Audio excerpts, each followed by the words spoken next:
But why it is different than the other analgesic drug like non-steroidal anti-inflammatory drug or any other analgesic?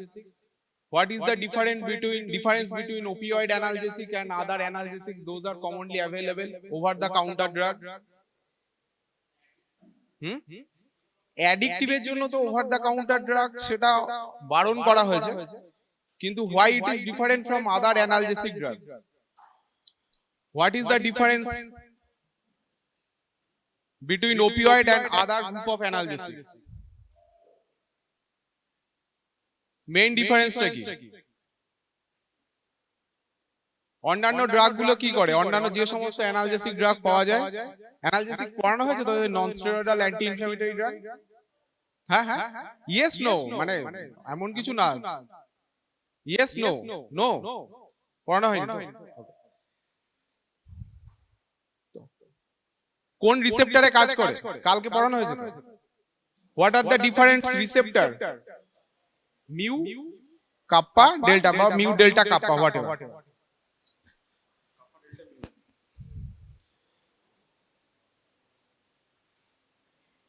এবার predominant receptor কোন রিসেপ্টরের উপর morphine act করে predominantly? যে সমস্ত opioid drugs গুলো পাওয়া যায় অ্যাভেলেবল, দোজ আর অ্যাভেলেবল, তাদের টার্গেট কোন রিসেপ্টর? বা এখনো পর্যন্ত যে সমস্ত অ্যাভেলেবল ড্রাগ পাওয়া গেছে তাদের টার্গেট কোন রিসেপ্টরে থাকে? What is the target receptor?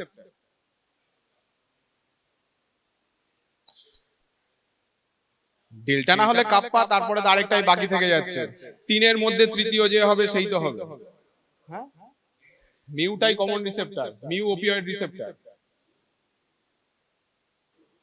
কাপ্পার প্রবলেম কি? What is the problem of kappa? Kappa agonist বানালে কি অসুবিধা হবে?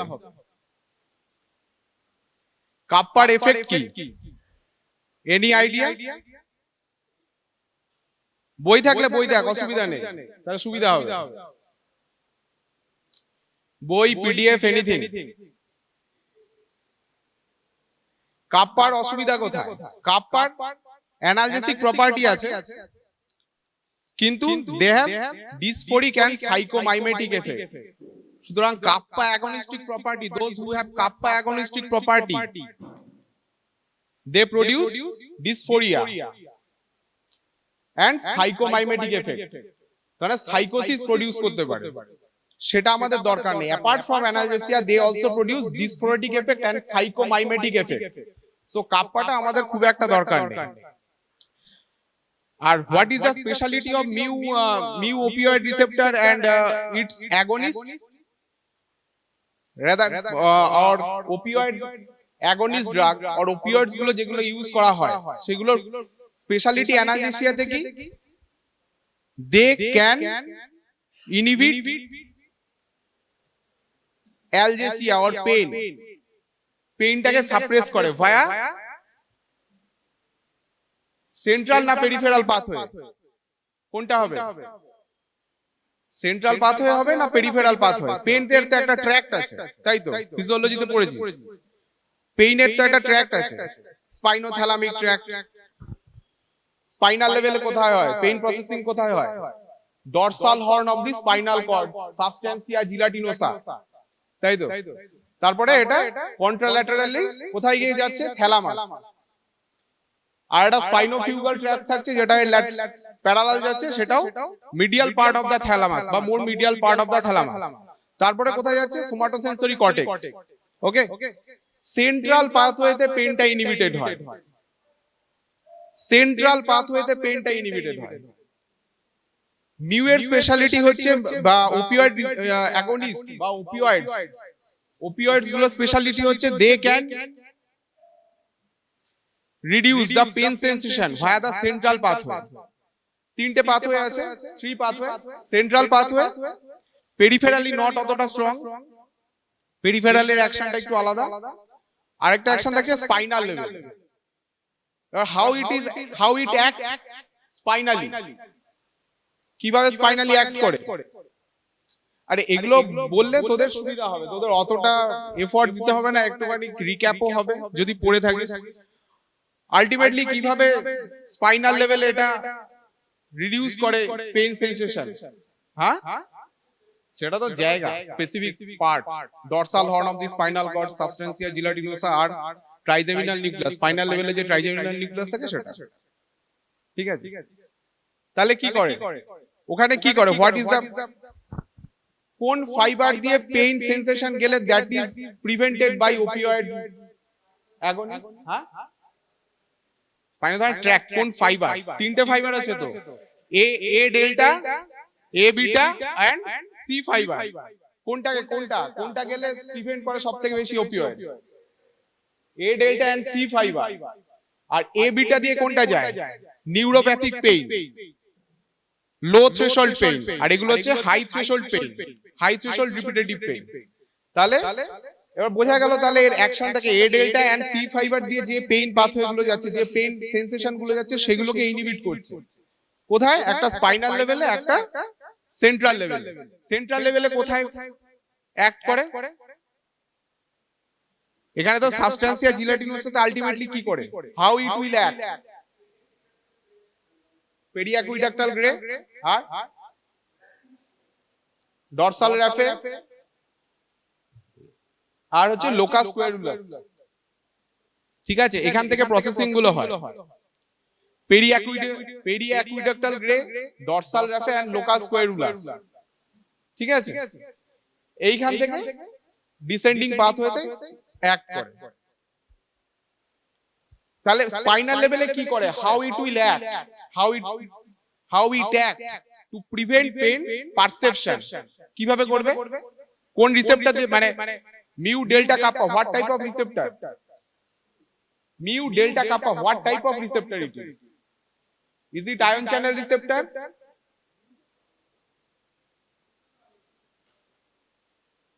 Is it ion channel receptor? আরে বেসিকে গেলে সব সোজা। G protein coupled receptor and it is inhibitory type. Ultimately inhibitory type হলে কি হবে? What to, ultimately it will inhibit adenyl cyclase, cyclic AMP reduce, তারপরে cyclic AMP reduce হলে কি হবে? Reduce protein kinase A or inhibit the entry of calcium in the cell, or আরেকটা কি করতে পারে, হাইপারপোলারাইজেশন কিভাবে করে? It will enhance the K+ efflux from the cell। তাহলে A delta and C fibre দিয়ে যেটা হচ্ছে, আলটিমেটলি পেরিফেরিতে যেটা হচ্ছে, স্পাইনাল লেভেলে কি হচ্ছে? স্পাইনাল লেভেলে ক্যালসিয়াম এন্ট্রি, মানে প্রি সাইন্যাপটিক্যালি ক্যালসিয়াম এন্ট্রিটা বন্ধ করছে। তার মানে নিউরোট্রান্সমিটার রিলিজ বন্ধ হচ্ছে, reduces the neurotransmitter release from the peripheral neurons। তারপরে কি করছে স্পাইনাল লেভেলে? পোস্ট সাইন্যাপটিক যে নিউরনটা থাকছে সেখান থেকে হাইপারপোলারাইজ করে দিচ্ছে, আলটিমেটলি পেইন ট্রান্সমিশনটা বন্ধ হচ্ছে। এটা স্পাইনাল লেভেলে কাজ করে। আর সেন্ট্রাল লেভেল থেকে পেরিয়াকুইডাক্টাল গ্রে, পেরিয়াকুইডাক্টাল গ্রে এর মধ্যে কি করে? GABA neurotransmitter, that is the inhibitory neurotransmitter of the CNS.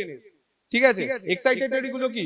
Inhibitory আরেকটা কি আছে? What is the other inhibitory neurotransmitter in the CNS except GABA? আরেকটা কি আছে? গ্লাইসিন। আর এক্সাইটেটরি, এক্সাইটেটরি সিএনএস এ এনএমডি তো receptor, glutamate, GABA, glycine inhibitory and glutamate হচ্ছে এক্সাইটেটরি। ঠিক আছে, তাহলে GABA and GABA neurotransmitter secretion in the periaqueductal grey তে বন্ধ হচ্ছে।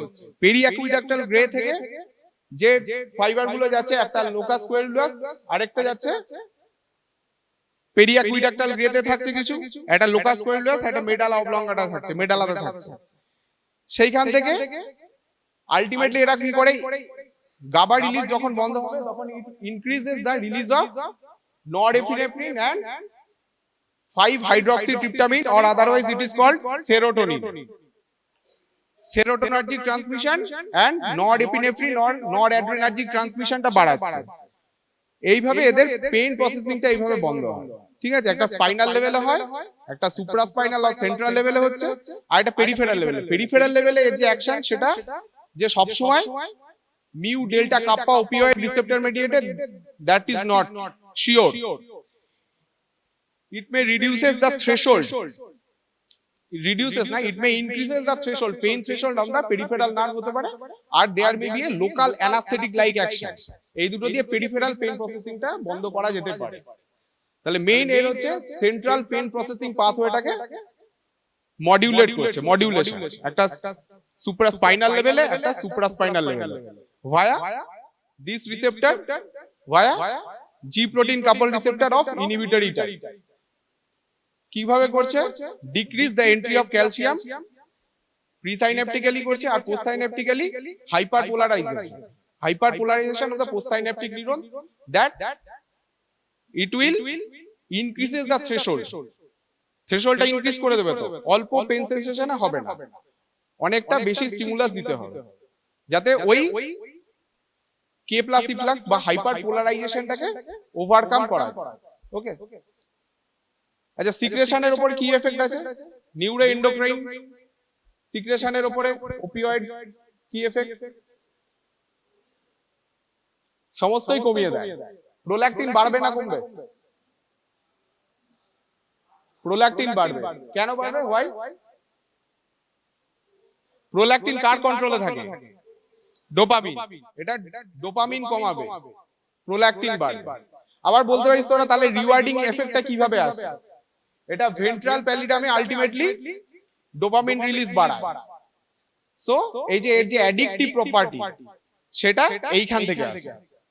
রিওয়ার্ডিং এফেক্ট সেটা ডোপামিন দিয়ে হয়, আর রিওয়ার্ডিং এফেক্টটা ভেন্ট্রাল প্যালিডাম থেকে ক্যারিড আউট হয়। ঠিক আছে, এই হলো মোটামুটি। আর স্মুথ মাসেলস এর উপর কি এফেক্ট আছে? কি কি কি কি এফেক্ট করে বলতে পারে মোটামুটি? আরে গোবিন্দ রায় গর্গে একটা খুব ভালো নিমোনিক আছে, দেখে নি। স্যাকরা, সেডেশন, তারপরে analgesia, C for constipation, R for truncal rigidity and respiratory depression, U for euphoria and meiosis. কোন এফেক্টটা, কোন ওপিওয়েডের এফেক্টটা ইজ নট টলারেন্ট বা নট কি বলবো, অনেকদিন ওপিওয়েড ইউজ করার পরেও সেই এফেক্টটা থেকে যায়। ওপিওয়েডের সমস্ত এফেক্টই টলারেন্স ডেভেলপ করে যায়, অ্যানালজেসিয়া থেকে আরম্ভ করে ইউফোরিয়া সমস্ত টলারেন্স ডেভেলপ করে যায়। কোন এফেক্টটা মোস্ট প্রমিনেন্ট এফেক্ট বা যেগুলোতে টলারেন্স ডেভেলপ করে না? কনস্টিপেশন না, কনস্টিপেশনের থেকে বেশি হচ্ছে meiosis. Meiosis is not tolerant. ঠিক আছে, অন্য যতই ওপিওয়েড ইউজ, কালকে তোদের মরফিন পর্যন্ত হয়েছে, আজকে যে ড্রাগগুলো হবে সেগুলো হচ্ছে কিছুটা অ্যাগনিস্ট থাকবে, তারপরে কিছু পার্শিয়াল অ্যাগনিস্ট থাকবে, আর কিছুটা থাকবে হচ্ছে তোদের অ্যান্টাগনিস্ট। অ্যাগনিস্টের মধ্যে প্রথম যে ড্রাগটা আসবে সেটা is the meperidine, morphine congener group of drug. এটা ইউজ হয় মেইনলি কি হিসাবে ইউজ হয়? Analgesic drug. It is used as a analgesic drug. What is the benefit of using meperidine over the other over the morphine? কি হতে পারে? এক হচ্ছে এর যে সাইড এফেক্টস গুলো যেগুলো ছিল মরফিনের, that are less pronounced. Like, what is the most common side effect of morphine? Respiratory depression অনেকটা পরে হবে, তার আগে যেটা হবে commonly GI side effects, nausea, vomiting, এই এটা কম। আর কি হতে পারে? nausea, vomiting কম, সেরকম কনস্টিপেশনের এফেক্টটাও কম, কারণ স্মুথ মাসেলস এর উপর এফেক্ট কম, GI স্মুথ মাসেল। তো nausea vomiting কেন হয়? Why nausea vomiting হয়? Not only CTZ, multiple action কাজ করে, প্রিডমিনেন্টলি CTZ এটা করে গ্যাস্ট্রিক যে এন্ট্রাল মাসকুলেচার সেখানকার বেসাল টোনটা বাড়িয়ে দেয়, আর আপার ডিওডিনাম। তার ফলে ফুড প্যাসেজ যেটা হচ্ছে, আর তার সাথে রিল্যাক্স করে কোনটাকে? যে গ্যাস্ট্রিক রিজার্ভার যেটা থাকে সেটাকে রিল্যাক্স করে, তাহলে নিচের দিকটা টোন বেশি হয়ে গেল। তার মানে এন্ট্রাল মাসকুলেচার এন্ড আপার ডিওডিনামের টোন বেশি, increase the tone. Gastric reservoir basal tone কম, এখানে বেশি এখানে কম, তাহলে কি হবে? গ্যাস্ট্রিক এমপ্টিং টাইম বেড়ে যাবে, গ্যাস্ট্রিক এমপ্টিং ডিলেড হবে। বোঝা গেল? গ্যাস্ট্রিক এমপ্টিং ডিলেড হবে। আবার এদিকে সিটিজেড স্টিমুলেট করছে, সিটিজেড স্টিমুলেট করে ভমিটিং ইনডিউস করছে। আর ইসোফেজিয়াল স্ফিংটারের উপর এফেক্ট কি হবে? What is the effect of oesophageal sphincter via opioid drugs or any sphincter? সবকটাতেই কনস্ট্রিক্ট করে, অ্যানাল স্ফিংটারও কনস্ট্রিক্ট করবে, আবার এদিকে যে মাসেলটা যে প্রোপালসিভ অ্যাক্টিভিটি ছিল সেটাকে ইনহিবিট করবে। কনস্টিপেশন, ইউরিনারি রিটেনশন কিভাবে হয়? That is the sphincteric constriction, oesophageal স্ফিংটারও কনস্ট্রিকশন, ঠিক আছে? কিন্তু তারপরে ভমিটিং কিভাবে হয় সেটা সিটিজেটের এফেক্টটা প্রিডমিনেন্ট হয় আর গ্যাস্ট্রিক এমপ্টিংটা ডিলেড হয়, তখন সেখানে ইরিটেশন, সেখান থেকে oesophageal sphincter dilatation and CTZ stimulation, then vomiting induce করে। তাহলে মেপেরিডিনে যেটা হয়, এর যে এই সাইড এফেক্ট গুলো ছিল, একটা হচ্ছে কনস্টিপেশন, নজিয়া, ভমিটিং আর urinary retention that is less pronounced in the when we use meperidine, but there is a কিছু কিছু জায়গা আছে সেখানে মেপেরিডিন ইউজ করা থেকে বিরত থাকতে হবে। লাইক যখন আমরা কনকমিটেন্টলি ইউজ করছি MAO inhibitor, tricyclic MAO inhibitor মানে MAO, monoamine oxidase inhibitor group of drugs, tricyclic antidepressant drugs, এগুলো যখন ইউজ করছি তখন we have to remain cautious because of there is a chance of precipitation of serotonin syndrome. Serotonin syndrome এর কি কি effect হতে পারে? What is the effect? Hyperthermia হতে পারে, হেডেক, হাইপোটেনশন যে কোনো একটা প্রিডমিনেন্ট হতে পারে, ডেলিরিয়াম হতে পারে, আলটিমেটলি কনভালশন, কোমা, এত পর্যন্ত যেতে পারে যদি severe, depending on the severity, ঠিক আছে? সিভিয়ারিটির উপর ডিপেন্ড করে হতে পারে। সেরোটোনিন সিনড্রোম প্রেসিপিটেট করতে পারে। আর কি হতে পারে?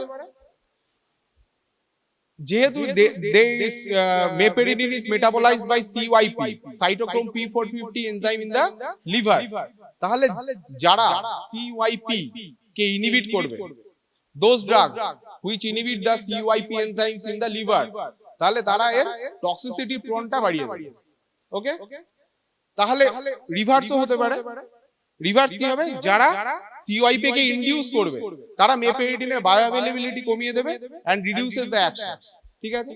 আর it should not be used with D2 antagonist like dopamine antagonist, D2 receptor antagonist like chlorpromazine, ঠিক আছে, প্রোমেথাজিন, ঠিক আছে? Because it can precipitate respiratory depression to higher level, respiratory ডিপ্রেশনটাকে আরো হায়ার লেভেলে নিয়ে যেতে পারে।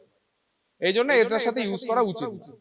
আর জেনারেলি কমনলি অ্যানালজেসিক হিসেবে ইউজ করা হয়, এই জায়গা থেকে ব্যাপারটা থাকতে হবে। এরপর যেটা commonly one of the common কোশ্চেনও করা হয় সেটা হচ্ছে using what is the use of methadone. মেথাডনের এবার কি হয়? ওপিওয়েডের একটা কমন প্রপার্টি হচ্ছে ওপিওয়েড গ্রুপ অফ ড্রাগস যদি এটা প্রলং ইউজ করা হয় তাহলে এদের টলারেন্স ডেভেলপ করে যায়, সেন্সিটাইজেশন ডেভেলপ করে যায়, ডিসেন্সিটাইজেশন ডেভেলপ করে যায়। What is the mechanism of desensitization? কি হতে পারে? How the desensitization is developed? Desensitization কিভাবে ডেভেলপ করে? Desensitization মানে কি বোঝা যাচ্ছে না? Desensitization, sensitization ছিল সেটা লস্ট। একটা ড্রাগ দিলে কাজ হচ্ছে, সেটা কাজ হচ্ছে না। Why? কিভাবে হতে পারে? সেটা কিভাবে হতে পারে? How? মোটামুটি যেগুলো আমরা এক্সপ্লোর করতে পেরেছি এখনো পর্যন্ত, ঠিক আছে? ডিসেন্সিটাইজেশন একটা টলারেন্সের আরো সিভিয়ার রূপ হচ্ছে desensitisation. Tolerance when it is more severe then it is desensitization. ডিসেন্সিটাইজেশনে কি হবে? ড্রাগ দেওয়া হবে, নো এফেক্ট। কেন হবে? তার receptor, there is no receptor for that drug, no ligand for that receptor, or ligand রয়েছে রিসেপ্টর, ঠিক আছে? রিসেপ্টরের একটা কনফরমেশনাল চেঞ্জ হতে পারে, সেটা দিয়ে হতে পারে। বিটা অ্যারেস্টিনের নাম শুনেছিস? বিটা অ্যারেস্টিন একটুখানি ডিসেন্সিটাইজেশন টলারেন্সটা একটু পড়বি, দেখে নিবি। রিসেপ্টর ইন্টারনালাইজড হয়ে যায়, internalisation of the receptor. Receptor সারফেসে ছিল, সারফেস থেকে ঢুকে গেল, that is the receptor internalisation. It is একটা ফসফোরাইলেশন প্রসিডিউর আছে বিটা অ্যারেস্টিন দিয়ে হচ্ছে, endocytic procedure, beta phosphorylation procedure and beta arrestin mediated procedure.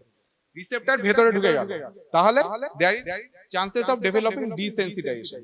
এবার যত বেশি রিসেপ্টর ভেতরে ঢুকে যাবে তত ডিসেন্সিটাইজেশনের লেভেল বাড়বে বা টলারেন্স লেভেল বাড়তে বাড়তে ডিসেন্সিটাইজেশন লেভেলে গিয়ে পৌঁছাবে।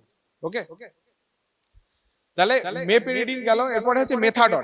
মেথাডন ওপিওয়েডের যদি if we use opioid continuously it can develop tolerance then desensitisation. Okay, তাহলে ওপিওয়েডের যদি একটা ড্রাগ, ওপিওয়েড গ্রুপের ড্রাগ লাইক মেথাডন যদি লং অ্যাক্টিং হয়, যার টি হাফ যদি লং হয়, তাহলে that is a very difficult to use in analgesia, কারণ analgesic প্রপার্টিটা ইজিলি টলারেন্ট হয়ে যায় বা তারপরে ডিসেন্সিটাইজেশন হয়ে যায়, ঠিক আছে। তাহলে মেথাডনের টি হাফ বেশি, that is a problem for its use as analgesic drug. সেই জন্য মেথাডনের টি হাফ অ্যারাউন্ড 15 to 40 আওয়ার, ঠিক আছে, প্রায় 2 দিনের, more than 2 days, approximately 2 days, not more than 2 days, approximate 2 days. তাহলে মেথাডনের যখন এই টি হাফ এতটা বেশি হয়ে যাচ্ছে তখন এটা অ্যানালজেসিক প্রপার্টি যেটা রয়েছে সেটাতে টলারেন্স ডেভেলপ করে যায়। সেজন্য it is not used as analgesic drug methadone, কারণ এর অ্যানালজেসিক অ্যাকশনটা অ্যাজ কম্পেয়ার টু মরফিন, মরফিনের যেমন 4 to 6 আওয়ার্স থেকে যায়, এটারও মেথাডনেরও analgesic effect remains for active for 4 to 6 hours. তাহলে you have to give methadone if it is used as analgesic every 6 to 8 hour, 3 times or 4 times a day। আর এদিকে T half 15 to 40 hours, তাহলে it will produce toxicity due to accumulation of the drug. সেজন্য methadone কোথায় use করা হয়? Methadone use করা de addiction programme. De addiction programme means heroin de addiction, alcohol ডিপেন্ডেন্সের ক্ষেত্রে অনেক সময় ইউজ করা হয়, মেইনলি হিরোইন ডি অ্যাডিকশনে methadone is used due to its prolong T half, ঠিক আছে। এরপরে এটা হচ্ছে মেথাডনের স্পেসিফিক ইউজ। এরপরে যে ড্রাগগুলো আসবে সেগুলো, আর এটা হচ্ছে দুটো ড্রাগ, এটা হচ্ছে লোপেরামাইড এন্ড ডাইফেনক্সিলেট, দুটো গ্রুপ অফ ড্রাগ। এর যে স্পেশালিটি কি, ইট ইজ লোপেরামাইড আর ডাইফেনক্সিলেট স্পেসিফিক্যালি ইউজ করা হয় এর কনস্টিপেটিং প্রপার্টি। মিউ ওপিওয়েড রিসেপ্টরে কি রয়েছে, এটা কনস্টিপেশন তৈরি করে, কারণ কোলোনিক যে প্রোপালসিভ মোটিলিটি রয়েছে সেটাকে ব্লক করে, কোলোনিক প্রোপালসিভ মোটিলিটি সেটাকে ব্লক করে। আর স্ফিংটারি কি করে, কনস্ট্রিকশন করে, অ্যানাল স্ফিংটারিং কনস্ট্রিকশন, তাহলে কনস্টিপেশন প্রডিউস করে। এই এফেক্টটাকে কাজে লাগানো হয় when the propulsive activity বেশি। কখন propulsive activity বেশি হয়? ডায়রিয়া। তো লোপেরামাইড এন্ড ডাইফেনক্সিলেট এটা স্পেসিফিক্যালি মিউ রিসেপ্টর অ্যাগনিস্ট, আর it is used as a anti diarrhoeal drug. Loperamide বাজারে এমনি পাওয়া যায়, লোমোটিল নামে পাওয়া যায়, ঠিক আছে। লোপেরামাইড ইউজ করা 2 to 4 মিলিগ্রাম, 2 মিলিগ্রাম 4 মিলিগ্রাম এর ডোজে পাওয়া যায়, ঠিক আছে। তাহলে এটা ইউজ করে। এবার লোপেরামাইড এন্ড ডাইফেনক্সিলেট প্রিপারেশনটা এমন ভাবে করা হয় so that it can not cross the blood brain barrier, কারণ তাহলে সিএনএস এফেক্ট হবে, ঠিক আছে। এদের সল্ট প্রিপারেশন এমন করা হয় যাতে এদের বায়োঅ্যাভেলেবিলিটি খুব কম থাকে। বায়োঅ্যাভেলেবিলিটি যখন কম থাকবে তখন এর অন্যান্য সাইড এফেক্ট গুলো খুব একটা বেশি হবে না। লোপেরামাইড এন্ড ডাইফেনক্সিলেটের এটা mu opioid receptor of the GI ট্র্যাক্টে বাইন্ড করছে and producing anti-diarrheal effect, ঠিক আছে। কিন্তু এর সাইড এফেক্ট কি হয়, এটা তো প্রপালসিভ মোটিলিটিটা বন্ধ করে, কিন্তু এটা সামটাইম ইনডিউসেস স্প্যাজমোটিক পেইন, স্প্যাজমটাকে ইনডিউস করে, ঠিক আছে। স্প্যাজমটাকে মাঝে মাঝে ইনডিউস করে, এটা ওপিওয়েডের প্রপার্টি, ওপিওয়েড রিসেপ্টরের প্রপার্টি বা ওপিওয়েড অ্যাগনিস্টের প্রপার্টি, যে এরা স্প্যাজমোটিক পেইনকে ইনডিউস করে। এরা টনিক যে ইনহিবিশন ছিল সেটাকে বন্ধ করছে, ব্লক করে। টনিক ইনহিবিশন, মাসেলে টনিক ক্লোনিক আমার থেকে তোরা ভালো জানিস। What is tonic, what is clonic? Tonic ইনহিবিশনটা বন্ধ করছে, কারণ প্রপালসিভ অ্যাক্টিভিটি হতে গেলে কি হবে, একটা জায়গায় কন্ট্রাকশন, পরের ঠিক পরের পার্টে রিল্যাক্সেশন, মানে ইনহিবিশন হতে হবে। তাহলে এই প্রপালসিভ অ্যাক্টিভিটি বন্ধ করতে গেলে কি tonic inhibition, if we block the tonic inhibition then the propulsive activity will be suppressed, তাহলে কনস্টিপেশন প্রডিউস করবে। তাহলে কনস্টিপেশনে মেইনলি ডায়রিয়াল, অ্যান্টি ডায়রিয়াল এফেক্টের জন্য এই diphenoxylate and loperamide we can use, ঠিক আছে। আর এটা ইসোফেগাস বলছি, যে জিআই ট্র্যাক্টের একটা সার্কুলার মাসল রয়েছে আর একটা লংগিটিউডিনাল মাসল রয়েছে, দুটো মাসলেরই প্রপালসিভ অ্যাক্টিভিটিটা বন্ধ করে। Circular muscle and longitudinal muscle দুটোকেই বন্ধ করে, ওকে।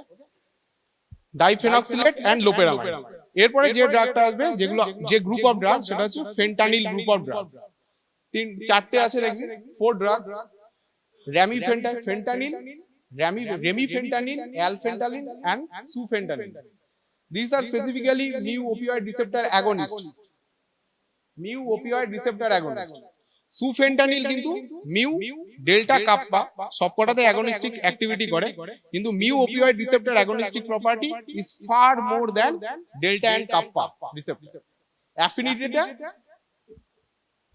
ডেল্টা এন্ড কাপ্পার আছে কিন্তু less, far less than mu opioid receptor.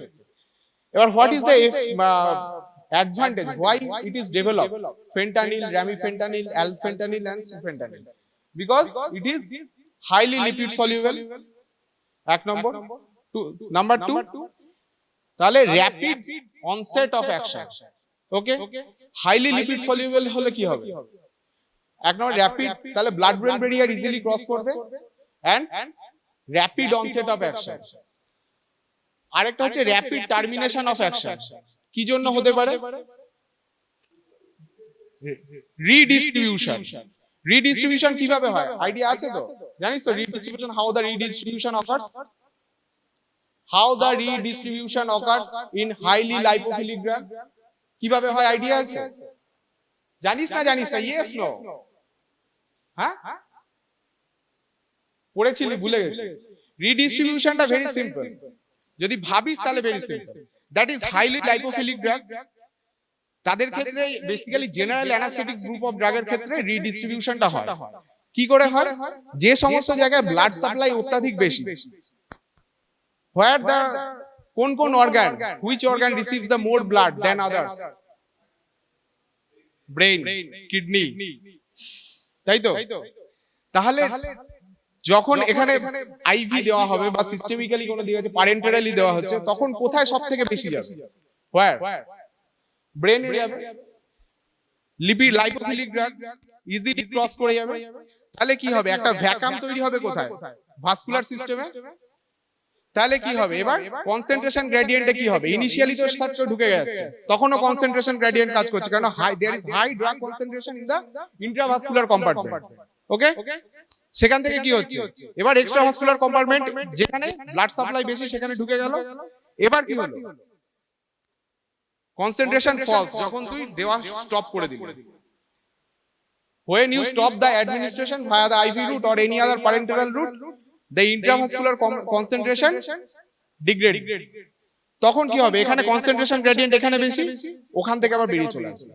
That is the redistribution. সেই জন্য র্যাপিড রিডিস্ট্রিবিউশনের জন্য কি হবে? তাহলে র্যাপিড টার্মিনেশন অফ অ্যাকশন, যখনই স্টপ করে দিবি তার কিছুক্ষণের মধ্যে থেকেই এবার কিন্তু অ্যাকশন, যে ওর যে অ্যানালজেসিক অ্যাকশন, ওর যে অন্যান্য অ্যাকশন, সেগুলো কমতে থাকবে। তাহলে rapid onset of action, rapid termination of action, highly lipophilic drug. আর কি কি অ্যাডভান্টেজ আছে? হিস্টামিন রিলিজ, অপিওয়েড তো হিস্টামিন রিলিজ করে, opioids on morphine, that will increase the histamine release. কিন্তু ফেন্টানিল গ্রুপ অফ ড্রাগস এর কিন্তু হিস্টামিন রিলিজিং প্রপার্টিটা নেই। ঠিক আছে? They also induce or stimulate the vagus nerve. তাহলে কি হবে? হার্ট রেট কি হবে? কমবে। There is a cardio protective action. ঠিক আছে? ACH mediate ultimately vagus stimulation করে heart rate, there is a decrease in heart rate. তাহলে rapid onset of action, rapid termination of action. আরেকটা যেটা হয়, এগুলো যখন অ্যানাস্থেসিয়ার ক্ষেত্রে induction, it is used in the induction of the anaesthesia, initially use করা হয়। তাহলে it will reduce the requirement of the anesthetic drug. It will reduce the requirement of the anesthetic drugs. তাহলে these are the properties, সেই জন্য ramifentanil, alfentanil, sufentanil R fentanyl group of drugs are discovered or used now. ঠিক আছে? Fentanyl is 100 times more potent than the morphine, and sufentanil, that is the maximal potency, that is the 1000 times more potent than the morphine. Okay, এবার রেমিফেন্টানিল এবার কোথায় use করা যেতে পারে? তাহলে induction of the অ্যানাস্থেসিয়াতে ইউজ করতে পারি। ক্রনিক আইভি অ্যাডমিনিস্ট্রেশন দিয়ে কি কোথায় ইউজ করতে হবে? In case of chronic pen situation, তখন আমরা ইউজ করতে পারি, যেমন লেবার, পোস্ট অপারেটিভ পেন, এই সমস্ত ক্ষেত্রে আমরা ইট ইজ ইউজ করতে পারি। ঠিক আছে? এবার আরেকটা আছে রেমিফেন্টানিল, এর অনসেট অফ অ্যাকশন আরো আর টার্মিনেশন অফ অ্যাকশন আরো। ঠিক আছে? রেমিফেন্টানিল তাহলে কি ইউজ করা যায়? ডে কেয়ার সার্জারিতে আমরা ইউজ করতে পারি, বা প্রচন্ড painful procedure, those which are very painful, সেই সমস্ত সার্জারি ক্ষেত্রে, শর্ট ডিউরেশনের ক্ষেত্রে আমরা রেমিফেন্টানিল ইউজ করতে পারি। যেহেতু এর onset of action more rapid আর termination of action that is also more rapid than the fentanyl alfentanil, তাহলে সেখান থেকে সেজন্য আমরা পোস্ট অপারেটিভ পেন বা ক্রনিক পেনে it should not be used, that is the remifentanil. আরেকটা অ্যাডভান্টেজ কি আছে, remifentanil is degraded by the plasma esterase, it does not depend for its excretion on liver or kidney, remifentanil is degraded by the plasma স্টারেজ। তাহলে এটাও একটা কারণ plasma স্টারেজ দিয়ে degrade হয় বলে এটার onset of action, termination of অ্যাকশনটা more quick, this is the remifentanil. ঠিক আছে, এই হচ্ছে এদের ইউজ। একটা আমরা ক্রনিক পেইন বা induction of the surgery, induction of the অ্যানাস্থেসিয়াতে ইউজ করতে পারি, আর এখানে স্মল ডে কেয়ার সার্জারি বা those procedure which are very painful and very stressful, সেক্ষেত্রে আমরা রেমিফেন্টানিল ইউজ করতে পারি, ক্রনিক পেনের ক্ষেত্রে আমরা ইউজ করতে পারি। আরো দুটো যে সমস্ত অ্যানালজেসিক গ্রুপ অফ ড্রাগ যেগুলো এখনো বাজারে ইউজ হয়, এখনো না ইউজ হয়, তার মধ্যে একটা হচ্ছে ট্রামাডল, কমনলি তোরা পাবি, এরপরে যখন ইউজ পাবি বা কোনোদিন প্রেসক্রিপশন দেখি ট্রামাডল, আর একটা হচ্ছে tapentadol. Tramadol and tapentadol, this are weak mu receptor agonist, weak mu receptor agonist. আলাদা কি প্রপার্টি আছে, this will also increase the serotonergic transmission and noradrenergic transmission, হ্যাঁ নরএপিনেফ্রিন ওই তো রিঅ্যাপটা কি ইনহিবিট করে, ওই তো আলটিমেটলি ট্রান্সমিশন বাড়াবে, কনসেন্ট্রেশন বাড়বে, তাহলে হচ্ছে নরএপিনেফ্রিন এন্ড 5-হাইড্রক্সিট্রিপটামিন মানে সেরোটোনার্জিক, এই দুটোর আপটেক প্রিভেন্ট করে আর কনসেন্ট্রেশনটা বাড়ায়। ঠিক আছে, তাহলে এই this is the effect of tramadol and tapentadol. Tapentadol is a pregnancy category C, যদিও এখন আর ক্যাটাগরি সি এই ডিভিশনটা উঠে গেছে। ঠিক আছে, pregnancy category A B C D X এটা উঠে গেছে, এখন এসে নতুন পিএলএলআর, প্রেগন্যান্সি এন্ড ল্যাকটেশন লেভেলিং রুল। এখন অ্যাডভান্স ড্রাগ রিঅ্যাকশনে এফডিএ তে যেটা ফলো করা হয়, আমরা এফডিএ কে জেনারেলি ফলো করি, তার পিএলএলআর এখন কিন্তু রুল এসে, এখন কিন্তু এবিসিডি এক্স এই ক্যাটাগরিটা উঠে গেছে। এখন পুরো ড্রাগের রেসপন্সিবিলিটি যে দিচ্ছে, যে প্রেসক্রাইব করছে তার, সেটাই প্রেগন্যান্সি এন্ড ল্যাকটেশন লেভেলিং রুলে বলা আছে। ঠিক আছে, এবিসিডি এক্স এখন আর নেই, অনেকদিন আগে উঠে গেছে, 2016-17 সালে উঠে গেছে, কিন্তু ক্যাটাগরিটা মনে রাখা দরকার, আমাদের এখানে ইজিলি ইউজ করতে হয়, এক্স শুনলে কন্ট্রাইন্ডিকেটেড। ঠিক আছে, এবার হচ্ছে এরপরে যেটা আছে দ্যাট ইজ ভেরি ইম্পর্টেন্ট, সেটা হচ্ছে পার্শিয়াল অ্যাগনিস্ট। এটা খুব ক্রিটিক্যাল একটা জায়গা, পার্শিয়াল অ্যাগনিস্ট। এবার পার্শিয়াল অ্যাগনিস্ট কি অ্যাগনিস্ট হিসেবে বলা যেতে পারে? কখন অ্যান্টাগনিস্টের মতো কাজ করে? In the presence of against, full against. কারণ তখন যদি সেই রিসেপ্টর, তখন যদি partial against group of drug অকুপাইজ the receptor that can not exert the full potential বা full agonistic activity and preventing the agonistic drug to produce its full agonistic effect. তাহলে in the presence of agonistic drug, partial agonist group of drug will act as a antagonist.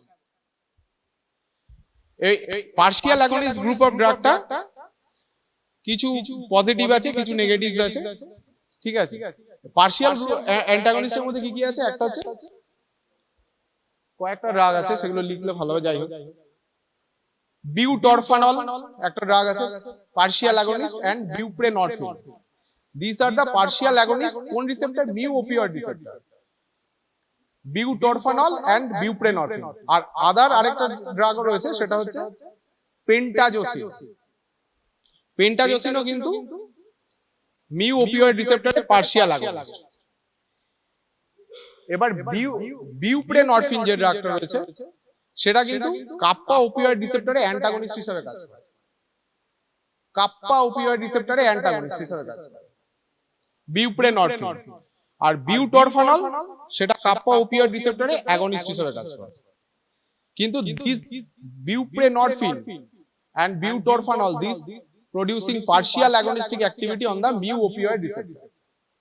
ঠিক আছে, তাহলে এবার এফেক্টে কি পার্থক্য হবে?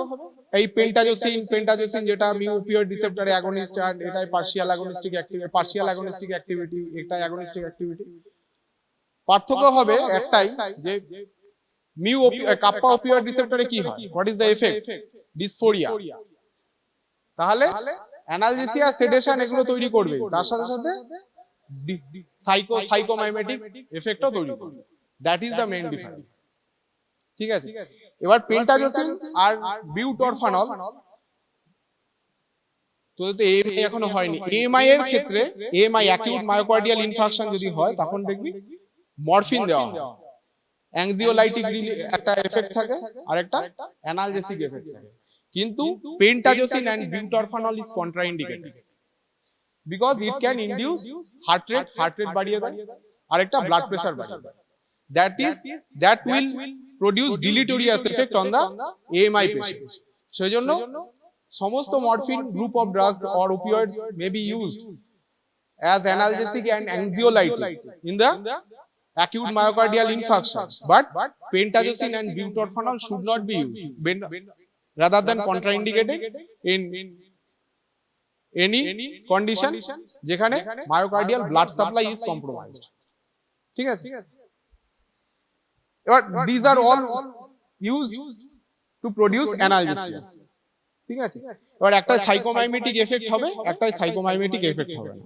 আর বিউটরফানল is metabolized by the CYP3A4 and CYP2D6 these enzymes, 3A4 and 2D6 বা CYP enzymes। তাহলে এদের ইন্টারঅ্যাকশন করার সম্ভাবনা কাদের সাথে আছে?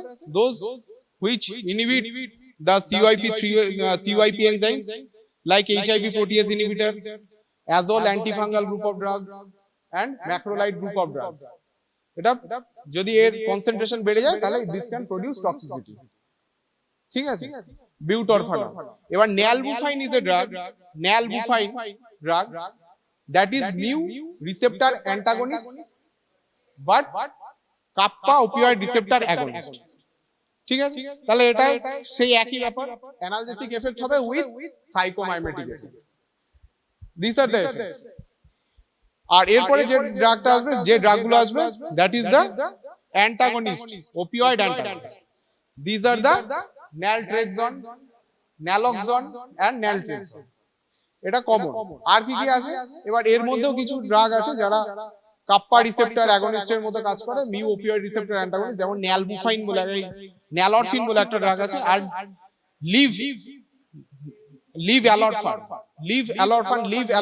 এন্ড ন্যালরফিন, মরফিন থেকে এসেছে এবং ন্যালরফিন স্লাইট মডিফাই করে ন্যালরফিন, মরফিন থেকে ন্যালরফিন এসেছে। তাই ন্যালক্সন এন্ড ন্যালট্রেক্সনের মধ্যে পার্থক্য কি? What is the difference between naloxone and naltrexone? One is short acting and one is longer acting. Naloxone is shorter acting and naltrexone is longer acting. তাহলে ন্যালক্সন কোথায় use করা যেতে পারে? প্রথমে ন্যালক্সন কেন দেওয়া হয়? হোয়াই ন্যালক্সন? যে যাদের ক্ষেত্রে যে সমস্ত ড্রাগ opioid overdose এর ক্ষেত্রে we can use naloxone as because it is an antagonist of mu opioid receptor। Okay, naloxone। তাহলে সবথেকে লাইফ থ্রেটনিং এফেক্টটা কি হয় opioid ওভারশুট বা opioid ওভারডোজ হলে? Respiratory depression, one of the coma, তার আগে রেসপিরেটরি ডিপ্রেশন হবে। রেসপিরেটরি ডিপ্রেশন কিভাবে হয়? Any idea how the respiratory depression? সব মেডালাতে গিয়ে কাজ করে। একটা ওখানকার রেসপিরেটরি সেপারেশন ডাউন করে দেবে একটা, আর সেলুলার না, আমাদের carotid body and aortic body যে PaO2 সেন্সর, মানে পার্শিয়াল প্রেসার অফ অক্সিজেনের যে সেন্সর থাকে, partial pressure of oxygen in artery blood vessel, সেটাকে ডিপ্রেস করে দেবে। আর কি হতে পারে? PaCO2 মানে partial carbon die oxide. Carbon die অক্সাইডের কনসেন্ট্রেশন বাড়লে আমাদের যে হাইপারভেন্টিলেশনের যে এফেক্টটা হয়, কার্বন ডাই অক্সাইড কনসেন্ট্রেশন বাড়লে যে হাইপারভেন্টিলেশন সেটাকেও অ্যাবলিশ করে। এইভাবে রেসপিরেটরি ডিপ্রেশনটা করে। ঠিক আছে, আর এটা কোথায় হয়? এই যে কেমো সেন্সরটা কোথায় থাকে সেটা কিন্তু মেডালায় এইভাবে করে। ঠিক আছে, তাহলে এইভাবে এই যে এই অ্যাকশনটাকে ব্লক করে দেয় বলে রেসপিরেটরি ডিপ্রেশন হয়। আর ন্যালক্সন এটাকে প্রিভেন্ট করে বা ন্যালক্সন এটাকে অ্যান্টাগোনাইজ করে, তাহলে এটাকে ইউজ করা হয়। আর ন্যালট্রেক্সন কোথায় ইউজ করা যেতে পারে? যেহেতু এটা লং অ্যাক্টিং ড্রাগ, এটা ডি অ্যাডিকশনের ক্ষেত্রে আমরা ইউজ করতে পারি। আর কোথায় ইউজ করতে পারি? ন্যালক্সন, ন্যালট্রেক্সন। ন্যালক্সন তো শর্ট অ্যাক্টিং, অ্যালকোহল ডিপেন্ডেন্স থেকে ইউজ করতে পারি। আর ওপিওয়েড ডি অ্যাডিকশনের পরে যাতে সেটা মেইনটেনেন্স ডোজে থাকে তাহলে আমরা ইউজ করতে পারি। ঠিক আছে, কিন্তু এদের সাইডে বাজে এফেক্টটা কি? What is the bad effect? It can produce the withdrawal symptom. যদি ওপিওয়েড রিসেপ্টর ওপিওয়েড অ্যাগনিস্ট খাচ্ছে বা ওপিওয়েড অ্যাগনিস্ট ইনডিউস আছে, তার মধ্যে যদি আমি ন্যালক্সন দিই তাহলে কিন্তু এটা, বা ন্যালট্রেক্সন দিই তাহলে কিন্তু উইথড্রল সিম্পটম প্রেসিপিটেট করবে, effect withdrawal symptom will be produced. Withdrawal symptoms কি কি হতে পারে? হার্ট রেট বাড়তে পারে, ট্যাকিকার্ডিয়া, ব্লাড প্রেশার বেড়ে যেতে পারে, ভেন্ট্রিকুলার অ্যারিথমিয়া হতে পারে, বা বিভিন্ন রকম সিক্রেশন যত আছে সব বেড়ে যেতে পারে। এই সমস্ত, হ্যাঁ, এই সমস্ত জিনিসগুলো বা উল্টো এফেক্ট মোটামুটি বলতে পারিস উইথড্রল সিম্পটম যেগুলো আছে সেগুলোকে কিন্তু আরো বাড়িয়ে দিতে পারে। এমনকি সিভিয়ার হলে, সিভিয়ার যদি দেওয়া হয় তাহলে ভেন্ট্রিকুলার অ্যারিথমিয়াও হতে পারে। ঠিক আছে, এই সমস্ত জিনিসগুলো কিন্তু এগুলোর ওভারডোজও হতে পারে, অথবা ওপিওয়েড অ্যাগনিস্ট যখন দেওয়া হয়েছে তার মধ্যে দিলেও হতে পারে। This can produce naloxone, naltrexone, এগুলো মেইনলি ইউজ করা হয়। তো এই মোটামুটি। আর সিক্রেশন, কোনো কোয়ারি থাকলে বল। মিউ ডেল্টা কাপ্পা কোথায় কাজ করে, কিভাবে কাজ করে বলো। এনি কোশ্চেন থাকলে বলতে পারো। ওপিওয়েডস এর ক্ষেত্রে মেইন হচ্ছে স্পাইনাল লেভেলে পেন সেনসেশন রিডিউস করা, কিভাবে করে, সেন্ট্রাল লেভেলে কিভাবে পেন সেনসেশন রিডিউস করে, সেন্ট্রাল অ্যাকশন, স্পাইনাল লেভেলে অ্যাকশন, এন্ড পেরিফেরাল লেভেলে আদৌ অ্যাকশন আছে কিনা সেটা নিয়ে কন্ট্রোভার্সি আছে। ইট ইজ অনেক সময় কি করে, সেটা একটা থ্রেশহোল্ড বাড়িয়ে দেয়, পেন থ্রেশহোল্ড বাড়িয়ে দেয়, আর একটা local anaesthetic like action.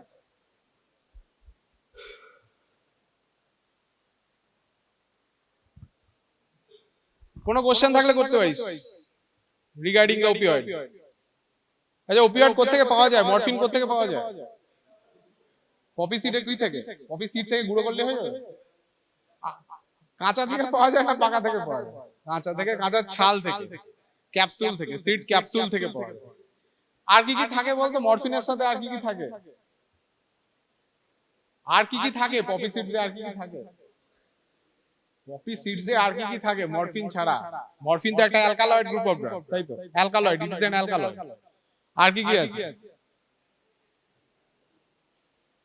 Morphine, thebaine, thebaine, আর এদিকে হচ্ছে papaverine and noscapine. Morphine, thebaine, codeine, এটাও থাকে। আচ্ছা, হেড ইনজুরি তোদের এটা পড়ানো হয়েছে? হেড ইনজুরিতে মরফিন দেওয়া যায় কিনা পড়ানো হয়েছে তো? না পড়ানো হয়েছে না হয়নি? পড়ানো হয়েছে কি হয়নি বুঝেছিস কি বুঝিনি জিজ্ঞেস করিনি। পড়ানো হয়েছে না হয়নি? কেন দেওয়া যাবে না মরফিন দেখিয়েছিল? তাহলে ঠিক আছে। Why morphine should not be given in head injury patient? শুধু আইসিএফ বাড়বে, ইন্ট্রা সিএসএফ, শুধু সিএসএফ প্রেসার বাড়বে, আর কি হবে? হ্যাঁ, না না, সেটা তো সিএসএফ প্রেসার বাড়বে, সেরিব্রাল ভ্যাসোডাইলেটেশন হবে, সেখান থেকে সিএসএফ প্রেসার বাড়বে, আর কি হবে? PaCO2 বাড়লে ভ্যাসোডাইলেটেশন হয়, ভ্যাসোডাইলেশন হলে সিএসএফ প্রেসার বাড়ে, সেটা একটাই পার্টি, তুমি ডিফারেন্ট করে সেটা আলাদা কিছু না। আর কি হবে? হার্ট রেট কমা থেকে সেডেশন হবে, প্রথম জিনিস একটা হতে পারে। আরেকটা আর কি হতে পারে? সেডেশন হয়, আর কি হয়? মিওসিস হয়। হেড ইনজুরিতেও মিওসিস হয়। তাহলে যদি আমি হেড ইনজুরিকে আমি ফলো আপ করি, সেখানে যদি হেড ইনজুরি মিওসিস না মরফিন ইনডিউস মিওসিস, সেটা আমি ডিস্টিংগুইশ করতে পারবো না। আর কি হবে? ভমিটিং টেন্ডেন্সি বাড়ে। আরেকটা কি হয়? কাফ রিফ্লেক্সে কি করে? সাপ্রেস করে। তাহলে এইবার যদি একটা পেশেন্ট যদি ধর হেড ইনজুরি নিয়ে এসেছে, সে টু সাম এক্সটেন্ট অল্টার্ড সেন্সোরিয়ামের আছে বা ড্রাউজি আছে, আমাদের যদি কাফ রিফ্লেক্স সাপ্রেস থাকে, কাফ রিফ্লেক্স কেন হয়? ওয়াই? কেন? এটা it is a protective reflex. ট্রাকিয়ার মধ্যে কিছু গেলে সেটাকে এক্সপাস করে দেওয়া হয়। তাহলে কাফ রিফ্লেক্স যদি সাপ্রেস থাকে, এদিকে নজিয়া ভমিটিং যদি ইনডিউস হয়, তাহলে there is a chance of aspiration. Patient head ইনজুরিতে না মরলেও এদিকে লাংস ফুটে যাবে। পেশেন্ট হেড ইনজুরিতে যখন অ্যাসপিরেশন হবে, অ্যাসপিরেশন নিউমোনিয়া, সেটা আরো সিভিয়ার হয়ে যেতে পারে। আর সিভিয়ার অ্যাসপিরেশন হয়ে গেলে পেশেন্ট মারা যেতে পারে কিছুক্ষণের মধ্যে। তাহলে this are the all effects. একটা meiosis I cannot distinguish what is the reason behind the meiosis. Is it the head injury or is it the morphine induced? আর কি হতে পারে? একটা আইসিএফ প্রেসার, এটা তো বলে কি বলে সিএসএফ প্রেসার বাড়বে, সেটা তো ঠিক আছে, পিএসিও2 বাড়বে, এটা ঠিক আছে, নরমাল আছে। Cough reflex suppression, there is a vomiting. এবার এই যে ভমিটিং, আমরা হেড ইনজুরি হলে অনেক পেশেন্টকে আমরা কি জিজ্ঞেস করি যে ভমিটিং হয়েছে কিনা, is there is any vomiting. তাহলে এটা মরফিন ইনডিউসড ভমিটিং না হেড ইনজুরি ইনডিউসড ভমিটিং সেটাও বুঝতে পারবো, এটা একটা। আর কি হচ্ছে, হেড ইনজুরি হচ্ছে, ভমিটিং হলো, এবার কাফ রিফ্লেক্স সাপ্রেসড হলো, তাহলে there is a chances of developing aspiration pneumonia. সবকটা এফেক্টই আছে, ঠিক আছে। Any other question?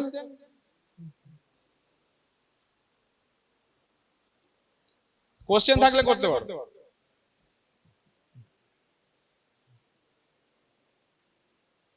আচ্ছা, মিওসিস কিভাবে হয় বলতো? How the meiosis happens in morphine induced meiosis কিভাবে হয়? এডিনজার ওয়েস্ট্রাল নিউক্লিয়াসে প্যারাসিম্প্যাথেটিক আউটফ্লো বাড়িয়ে দিচ্ছে, আলটিমেটলি গাবার্জিক যে নিউরোট্রান্সমিশন সেটাকে ইনহিবিট করছে, ইনহিবিটরি নিউরোট্রান্সমিটার গুলোকে বন্ধ করছে, তারপরে এক্সাইটেটরি ট্রান্সমিশনটা ফ্লো বাড়ছে, দিয়ে সিলিয়ারি গ্যাংলিয়ন দিয়ে মিওসিস হচ্ছে। তাহলে এই মিওসিসটা কি লাইট সেনসিটিভ হবে না হবে না? This is not light sensitive, লাইটে কিন্তু সেনসিটিভ হবে। So we'll start today. Our topic is bacillus. Okay. Okay. Bacillus is a gram positive or gram negative. Any comment? So this will be another 30 minutes lecture. Okay. For bacillus, but it is more related today is a clinics. Okay. একটু ভালো করে শোনো, অনেকটা clinical oriented আজকে টপিকটা, শুনতে একটু আগের গুলোর থেকে একটু ভালো লাগবে। So it is a gram positive bacteria, right? Spore forming bacilli belong to two genera. একটা হচ্ছে bacillus and another is a clostridium. So we know there is a gram positive bacteria, staph, strepto, right? এবারে staph is a gram positive clusters. Strepto is a gram positive in chains, ঠিক আছে? And another bacteria gram positive with spore forming. Spore forming দুটো ভাগে classify করা যায়, একটা হচ্ছে bulging spore, একটা হচ্ছে non bulging spore. Now, bacillus is a obligate anaerobes having non-bulging spore, and clostridium they are obligate anaerobes with bulging spore. তাহলে তিনটে টাইপে আমরা কি পেলাম gram positive bacteria. Gram positive bacteria in clusters আর staph, gram positive bacteria in chains আর strepto, gram positive bacteria with spores, bulging spore, non-bulging spore. So today we will discuss non-bulging spore, that is bacillus. Now, there are two types of mainly bacillus we are commonly encountered. One is Bacillus anthracis and another is a Bacillus cereus. Bacillus anthrax, I think you have heard the name because once upon a time anthrax is a terrified organism, is used as a what? Bioterrorism. Right, ছোটবেলায় অনেক সময় আমরা শুনেছি anthrax হয়ে যেতে পারে, কেউ চিঠি চাপাটিতে পাঠিয়ে দেবে। So anthrax once upon a time used as a bioterrorism. So Bacillus anthracis is a causative agent of a zoonotic disease called anthrax. Anthrax mainly is a zoonotic disease, sometimes it affects human. It is also again important recently because ability to use biological weapon, that is called bioterrorism. Morphology, these are gram positive large rectangular rods arranged in chains, non-motile, capsulated, bearing non-bulging oval spore. Capsule is a polypeptide nature. So these are the bacillus, right? Spores are never found in the animal body during the life, but are found in culture or in soils. আমরা যদি direct culture করি সেখানে আমরা কখনো মানে স্পোরটা directly পাওয়া যায় না বডিতে, আইদার সয়েল থেকে পাওয়া যায় না হলে কালচার করলে। Sporulations occur under the unfavorable conditions. Robert Koch's first postulates has been described by these organisms. প্রথম যে bacteria has been seen under microscope, that is this organism. So this is some kind of historical importance of the bacillus. Three historical aspects. One, Koch's postulate, Robert Koch first identified these organisms. Second, it acts as a bioterrorism weapon, and third, was postulate made by this organism. In culture, bacilli are arranged end to end long chains, right? Here you can see these are the bacilli, end to end is a long chain. End of the bacilli are truncated concave. এই যে এন্ডটা concave থাকে, তো somehow swollen so that in a chain of bacilli present as bamboo stick appearance, মানে একটা বাঁশের মতো দেখতে হয়। It's called bamboo stick appearance. Culture. Bacillus anthracis is aerobes and facultative anaerobe. Temperature 12 to 45 degree, nutrient agar কি রকম দেখতে লাগে? How it looks like under the low power of the microscope, the age of the colony is found composed of long interlacing chains of the bacilli resembling lock of matted hair, so called medusa head appearance. This is the এই যে সাইডের যে পার্টটা ম্যাটেড হেয়ারের মতো লাগছে, this is called medusa head appearance. এবার blood agar যদি আমরা যখন এটাকে কালচার করছি, the colonies are non hemolytic, occasional strains produce a narrow zone of hemolysis. Gelatin stab culture, এটা একটা gelatin media, semi solid media. এখানে যদি আমি একটা ইনাকুলেটিং লুপ নিয়ে যদি স্ট্যাপ করি, তাহলে এটা ওপরের পার্টটাতে, upper part of the stabbing part is having motility, because এইখানে ও অক্সিজেনটা পাচ্ছে, because it is aerobic organism. Upper পার্টে তাই এখানে কিছুটা মোটিলিটি পাওয়া যায়, that's why it's look fir tree appearance. Selective media, PLET media consisting of heart infusions agar. কেন আমার সিলেক্টিভ মিডিয়া আমার দরকার? বিকজ আমরা যখন পিওর কলোনি আইসোলেট করব তখন আমার সিলেক্টিভ মিডিয়া লাগবে, বিকজ সিলেক্টিভ মিডিয়া বাকি যে কমেন্সালস গ্রোথ গুলো থাকে, কন্টামিনেশন গুলোকে ইনহিবিট করে, like polymyxin, lysozyme, ethylene, diamine, tetra acetic acid, এইগুলো বাকি যে অর্গানিজমস গুলোকে ইনহিবিট করে, and we can get a pure colony by this selective media. Solid media with penicillin. When we added penicillin to the solid media, there is called colony, looks like string of pearl appearance. Biochemical reactions, glucose, maltose, sucrose fermented with acid, catalase positive and nitrate reduction test positive. Resistance, these bacteria vegetative forms are destroyed in minus 60 degrees centigrade in 30 minutes. Spore form viable for years in soil. Autoclaving kill can anthrax spores. 4% potassium permanganate in 15 minutes kill anthrax spores. So this slide is not at all important, so I skip it.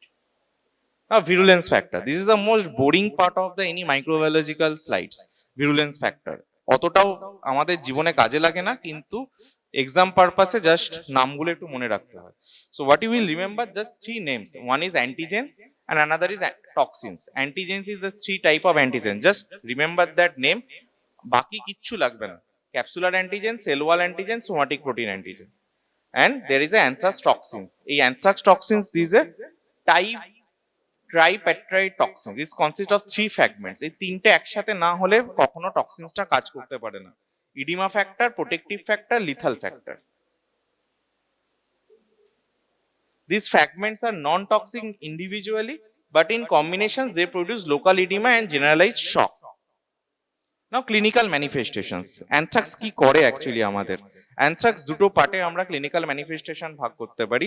The classifications can be made based on first animal infection, that is zoonotic anthrax, and another is a human anthrax. Human anthrax can be another classified into two parts, cutaneous anthrax and pulmonary lung part. Involving when lung part, this is called pulmonary anthrax. So first is a zoonotic part. And anthrax is primarily a zoonotic disease, mane it affects animals.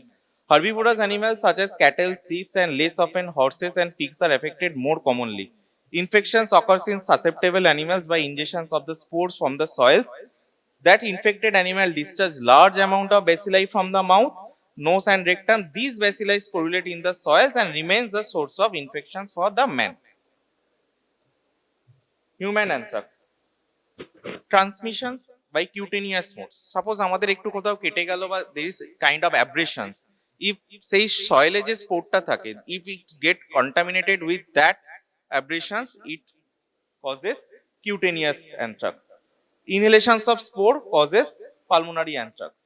Inhalations of the cases of the animals drying of the anthrax containing spores manifest as bloody diarrhea indirectly through fomite, very rare. So we have discussed cutaneous anthrax, pulmonary anthrax, and intestinal anthrax is very rare. So this is the cutaneous anthrax. Spores enter through the abrated skin, germinate and multiply in the site of the entry, localized lesions, face, neck and hand. First a papule hobe. These are the papule, vesicle, then pustular, then centrally necrosis happened and black correlations. This is day 10 of the picture. These are all the pictures of the cutaneous anthrax. Now pulmonary anthrax. Pulmonary anthrax happened by the mode of the inhalations, transmissions of the spore. Inhalations of the dust or the filaments of the wool forms of the infected animals, particularly in wool's factories. Hemorrhagic pneumonia can occur. Bacilli spread by the lymphatics or blood leading to bacteremia and meningitis. Intestinal anthrax is very rare. All the clinical conditions lead to the septicemia anthrax if not treated early. It is a highly fatal disease. Now, epidemiology of the human anthrax in non-industrial cases, it is result from the agriculture and exposure to the animal. In industrial cases, it results from infected animal products such as hides, bristles, and wools. Now, laboratory diagnosis. How we can diagnose anthrax? So, first, the specimen collection pass, yes, for the cutaneous anthrax, pass from the swab, sputum from the pulmonary anthrax, blood in case of septicemia, CSF for hemorrhagic meningitis, gastric aspirate, feces and food, intestinal anthrax, earlobe from dead animal. Now, direct smear. In each and every laboratory diagnosis, so first is part is a sample transmission, second is a direct demonstrations or gram staining. Direct demonstration is a gram staining, gram positive rectangular bacilli. You can see this is a gram positive rectangular bacilli. McFadden reactions is a polypeptide capsule can be demonstrated by staining with GERD's polychrome methylene blue stains. Shows amorphous purple capsule surrounding the blue bacilli. So, polychrome methylene blue এটার সাথে যদি tissue মেটেরিয়ালকে mix করা হয় সারাউন্ডিংসে পার্পলস colour আমাদের capsular অ্যান্টিজেনটা দেখা যায় this is called McFadyean's reaction direct immunofluorescence test if detect capsular and cell wall polypeptide antigen by using fluorescent tagged monoclonal antibody. Ascoli's thermo precipitation test. It is a ring precipitation test done when the sample is putrid from the bacilli and likely to be non-viable. Tissue sample grounded in salines and boiled with filter. This antigenic extract is layered over anthrax antiserum on a narrow capillary tube. A ring of the precipitations appears at junctions of two liquid within 15 minutes. Again, culture we have already discussed. Nutrient agar looks like medusa head appearance colony. Blood agar dry wrinkled non-hemolytic colony. Gelatin stab agar inverted fat tree appearance. Now, there is two selective media. Solid media with penicillin looks like stings of pulse colony, and plate media is inhibited growth of contaminant. That is a selective media. Culture smear reveals bamboo stick appearance, that is long chain bacilli with non-bulging spore. Spores can be demonstrated by using special stains such as hot malachite green. And serology, antibodies appear in convalescent sera and can be detected by ELISA and immunodeficiency in gel method. Now, what is the treatment? Penicillin, erythromycin, antitoxins in the emergency cases. Prophylaxis such as animal vaccines, human vaccines are the prophylaxis. Then for another part, Bacillus cereus. Bacillus cereus generally cause diarrhea. Anthrax are two part, cutaneous anthrax, pulmonary anthrax, and Bacillus cereus mainly cause diarrhea. Sometimes we are suddenly we have an emesis or what happened diarrhea occur after ingestions of biryani or fried rice. So there is a mainly source of organism is a Bacillus cereus. It is a normal habitat of soil, also widely isolated from the food items such as vegetable, meal, cereals, spices, meats, and poultry. It is an important agent of the food poisoning in man. Now, food poisoning, it produces two type of toxin, diarrheal toxins and emetic toxins, cause emetic type of food poisoning. Now, these are the two toxins, diarrheal type of Bacillus cereus and emetic type of Bacillus cereus. Both are secreted in intestines, similar to the Clostridium perfringens. It is a preformed toxin formed in diet, similar to Staph aureus. Heat level, heat stable. Food items contaminated: meat, vegetables, dried beans, cereals. In emetic type, is mainly rice, Chinese fried rice, or biryani. Clinical features: diarrhea, fever, abdominal cramp. It's mostly vomiting and abdominal cramp. Now, emetic toxin is a heat-stable preformed toxins resembling Staph aureus enterotoxins. It acts immediately on the intestine so that incubation period of the food poisoning 1 to 6 hours. Just ingestions of the biryani from or fried rice 2 to 3 days old from your fridge. So suddenly you have a vomiting. You might be infected with Bacillus cereus. Diarrheal toxins, organism secretions these toxins only after entering into the intestine, hence the incubation period is longer. Ocular disease, it causes severe keratitis and panophthalmitis following trauma to the eye that may lead to the loss of visions. Other conditions, it rarely causes systemic infections including endocarditis, meningitis and osteomyelitis. Laboratory diagnosis. How can we diagnose Bacillus cereus? Bacillus cereus can be isolated from the feces by using selective media such as MIPA, PMBA, and these are both selective media. It is a motile, non-capsulated and non-susceptible in to gamma phase. Treatment. Disease is mild and self-limiting, require no specific treatment, but Bacillus cereus is susceptible to clindamycin, erythromycin, vancomycin, aminoglycosides and tetracycline. It is resistant to penicillin and trimethoprim. Control: adequate food hygiene is to be maintained while storing and cooking food, especially rice, and reheating should be rapid. Done. কেউ কিছু শোনেন?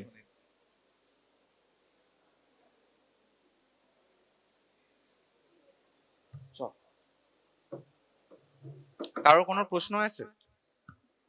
কেউ তো শোনেইনি। তাহলে আমরা অ্যানথ্রাক্সের জিস্টটা যদি পড়ি, একটা জিস্ট বলে দিচ্ছি, সবাই লাস্ট 2 মিনিট এই মোবাইলটা রাখ না। আমরা যদি জিস্ট করি, ব্যাসিলাস অ্যানথ্রাক্স কি গ্রাম পজিটিভ, সবাই 2 মিনিট শুনে নেন, 2 minute just gist points. Bacillus anthracis কি gram positive organisms, right? This can be two type of mainly can infections. একটা হচ্ছে আমাদের anthrax, that is called cutaneous anthrax and pulmonary anthrax, and Bacillus cereus, that is called diarrhea and emesis. Laboratory diagnosis can be given. So লাস্টের যে 4-5টা slides আছে সেইটাই তোমাদের main important part. বইয়ে অনেক কিছু লেখা আছে, but this slides is enough. এইটুকুনি একটু জাস্ট স্লাইডসটা পড়ে নেবে। শাস্ত্রীতে আই থিঙ্ক অনেক ইলাবোরেটলি দেওয়া আছে, ঠিক আছে? আর অ্যানথ্রাক্স নিয়ে খুব একটা আন্ডার গ্র্যাজুয়েটে কোশ্চেন খুব কম আসে। চলো টাটা।